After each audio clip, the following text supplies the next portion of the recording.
ऐसा बोलते हैं कि रावण ने अपने जो 9 प्लैनेट्स हैं उनको अपने काबू में कर लिया था। रावण को जो वर प्राप्त हुए, शिव जी से प्राप्त हुए, पार्वती माता से प्राप्त हुए और ब्रह्म से प्राप्त हुए।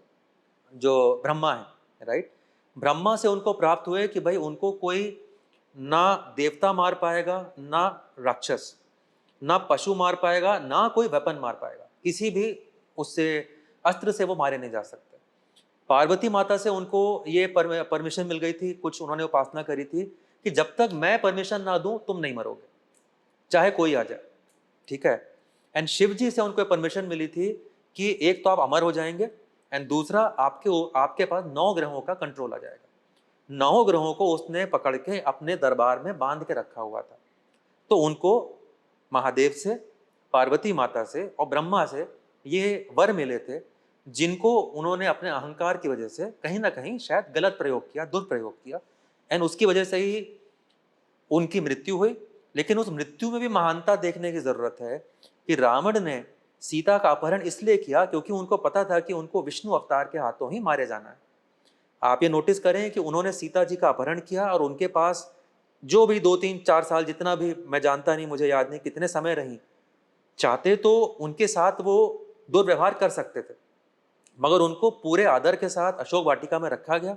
उन्होंने उनके साथ कोई भी बदतमीजी नहीं करी, उल्टे उन्होंने इंतजार किया कि विष्णु अवतार आएंगे, मुझे मृत्यु प्राप्त उनके हाथों होगी और मुझे यहाँ से मोक्ष मिलेगा।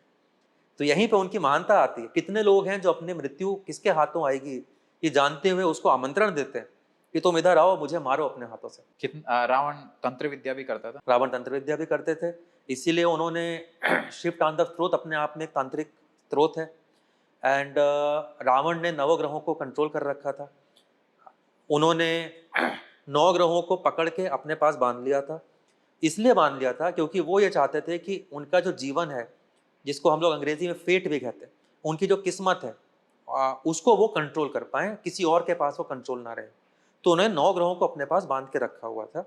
उसमें से जो सबसे इंपॉर्टेंट थे वो थे शनिदेव, जिनको उन्होंने पकड़ के अपने पास रख लिया था और उनको उल्टा करके, मतलब उनका जो मुंह है उसको जमीन की तरफ बांध के उनको नीचे बांध दिया था क्योंकि ऐसा कहा जाता है कि शनिदेव की दृष्टि जिसके ऊपर पड़े उसकी हालत खराब हो सकती है। ये भी एक भ्रांति है एक्चुअली। शनिदेव के जिसके ऊपर दृष्टि पड़े और राजा को रंक भी बना सकते हैं और रंक को राजा भी बना सकते हैं, ये किसी और पॉडकास्ट के लिए प्रश्न है। तो उन्होंने उनको वहां बांध रखा था। और जो जो जो ये माइथोलॉजी में आता है कि शनिदेव से अगर आपको कृपा पानी है या उनसे आपको थोड़ी शांति लेने की जरूरत है तो हनुमान जी से आपके साधना करें। वो इसीलिए है क्योंकि जो शनिदेव को रावण ने बांध के अपने दरबार में रखा हुआ था उनको वहां से छुड़ाया था हनुमान जी ने। आपको ये प्रसंग पता होगा कि हनुमान जी जो हैं पहले तो कूद के अशोक वाटिका पहुंचे, सीता जी से मिले, और जब सीता जी से मिले तो उनको उसके बाद में दरबार में पेश किया गया रावण के सामने। और रावण ने कहा कि तू बंदर कौन, यहाँ पे कैसे आया, तू वानर है, उनकी काफी खिल्ली उड़ाई।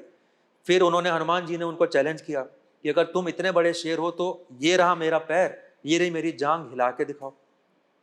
तो कई लोग आगे बढ़े, मेघनाथ आगे आए, विभीषण आगे आए, और भी जो सेनापति वगैरह थे रावण के आगे आए, सब ने उनकी जंगा को लाने की कोशिश करी, कोई हिला ही नहीं पाया। तो रावण ने कहा सब बेकार है, मैं आगे जाके हिलाता हूँ। इसी पर हनुमान जी हंसे, उन्होंने कहा अरे पैर ही पकड़ना तो मेरा क्यों पकड़ता है, जो श्री राम आ रहे हैं उसका पैर पकड़। और ये कह के वो कूदे अपनी जगह से।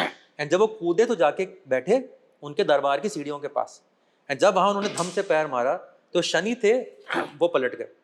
और जैसे ही शनि पलटे उन्होंने अपनी आंखें खोल ली, उनकी आंखें खुलते ही सोने की लंका लोहे की बन गई। और जैसे ही वो लोहे की बनी, सबसे पहली जो गलती हुई, रावण के दिमाग में एक विचार आया, ये जो वानर है इसकी बेइज्जती करने के लिए मैं इसकी पूंछ में आग लगा देता हूँ। तो उसने सबको बोला इसको पकड़ो फिर से, इसके पहले कि हनुमान जी वहां से निकल सकते। ये सारा जो है खेल जो हो रहा था, शनि की दृष्टि जो पड़ी थी रावण के ऊपर इसलिए हो रहा था। उसके दिमाग में विचार क्यों आया कि वानर की मैं पूंछ जला देता हूँ। खैर उसने हनुमान जी को पकड़ा। अच्छा, हनुमान जी भाग सकते थे लेकिन नहीं भागे, उनको पता था कि इसके आगे क्या करना है। उन्होंने कहा ठीक है जी मैं खड़ा हूँ, मेरी पूंछ पे बांधो कपड़ा और तेल डालो, जला दो। और जहां उन्होंने जलाया, हनुमान जी कूदे और पूरी लंका में लगा दी आग। ये सारा का सारा खेल जो है शनिदेव का है। मगर कमिंग बैक, इसीलिए कहा जाता है कि शनिदेव से अगर किसी को शांति चाहिए, मान लो किसी की कुंडली में शनिदेव की 7.5 चल रही है या ढैया चल रही है या कोई भी ऐसा नेगेटिव इन्फ्लुएंस चल रहा है, उससे आपको अगर अशांति चाहिए तो हनुमान जी के पास जाइए, क्योंकि हनुमान जी अगर कह दें तो शनिदेव उनको टाल नहीं सकते।